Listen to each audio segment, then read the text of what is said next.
ఎంతో సంతోషమైన దినం కనుక మొట్టమొదటిసారి దేవాదాయ శాఖ మంత్రులు మన ఆలయానికి విచ్చేసినారు.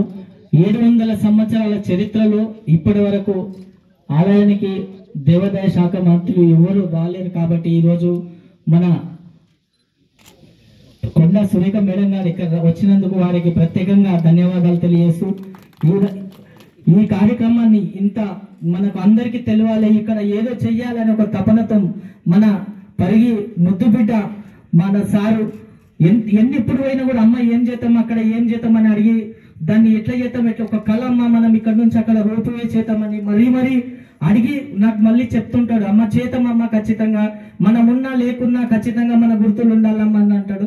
నాకు ఒక కార్యకర్త నుంచి తెచ్చి నాకు పదవిచ్చి నాకు జనాల్లో పరిచయం చేసినందుకు నేను జీవితంలో నా తల్లిదండ్రికి నా సార్కు రుణపడి ఉంటాను. నేను ఇక్కడ ఉన్న పెద్దలకు అందరికీ తెలియజేస్తున్నాను. ఒక బండెల్చర గ్రామం నుంచి చిన్న కార్యకర్తగా ఎదిగి నేను ఈరోజు ఒక స్టేజ్కు నా సార్ పక్కన కూర్చున్నా అంటే నేను నిజంగా చెప్తున్నా, నేను ఎంతో సార్కు రుణపడి ఉంటా.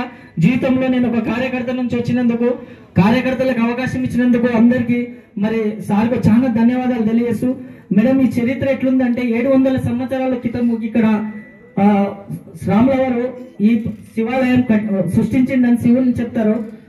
రాములవారు రావణాసుని హతం తర్వాత ఆయన కోటి లింగాల్లో స్థాపనలో ఇక్కడ ఒక లింగం స్థాపించిండు. ఆ లింగంలో భాగంగా అభిషేకానికి నీళ్లు కావాలని బాణ రూపంలో గుండాన్ని సృష్టించిండు మేడం ఈ బండ మీద. గుండం తర్వాత దాని తర్వాత కొన్ని దినాల తర్వాత సిద్ధిరామప్ప అనే ఒక భక్తుడు కర్ణాటక నుంచి వచ్చి ఇక్కడ ఆయన ఉండి ఈ గుండం నుంచి ఆయనకు స్వామివారి మంచి ప్రియ భక్తుడు ఆయన ఇక్కడి నుండి ఆయన జీవి పోవద్దని చెప్పి జీవ సమాధి కావడం జరిగింది. ఇక్కడ జీవ సమాధి అయిన తర్వాత చాలా మంది అక్కడి నుంచి మేము ఉగాది పండుగ వస్తే కూడా అగ్నికుండం తొక్కేటప్పుడు అక్కడి నుంచే పూజ చేసి స్టార్ట్ చేస్తాం. ఈ మంచి పవిత్రమైన స్టేజ్. ఎంతో మంది కర్ణాటకలో మెతుకు అని ఒక ఊరుంది మేడం. ఊరు మొత్తం అందరికి ఇంటి దేవుడు పాంబండ రామలింగేశ్వర స్వామి. చుట్టుపక్కల ఎవరు మొక్కినా కోరికలు తీరే మొక్కు ఒకటే. ఫస్ట్ ఇక్కడ నుంచి అమాస వస్తే మేడం నీళ్లు తీసుకుపోయి ఇండ్లలో చేనుల్లో చల్లుకునే వాళ్ళు గుండంలోకి వెళ్ళి.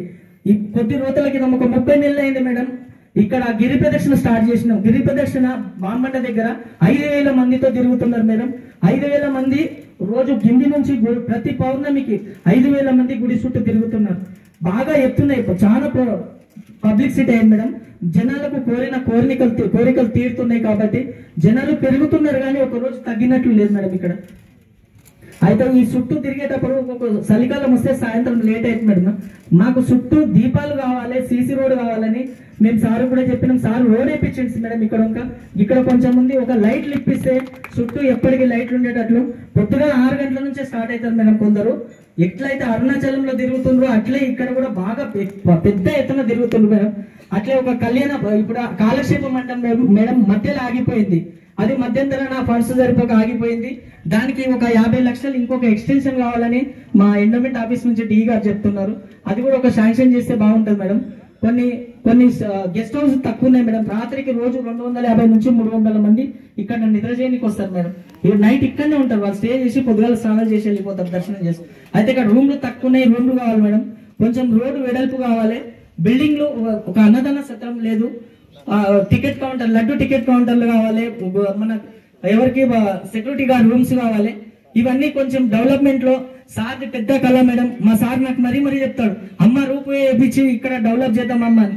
అది మీరు దయచేసి మా ఆలయానికి మా ఈ ఒక అవకాశం ఇస్తే మంచిగా ఉంటుంది మేడం. ఇంకొక రాజగోపురము ఇక్కడ మెయిన్ మేడం డ్రైనేజ్ ప్రాబ్లం ఉంది, డ్రైనేజ్ లేదు. అందుకే నేను రాపియడం జరిగింది ఫస్ట్ కూడా.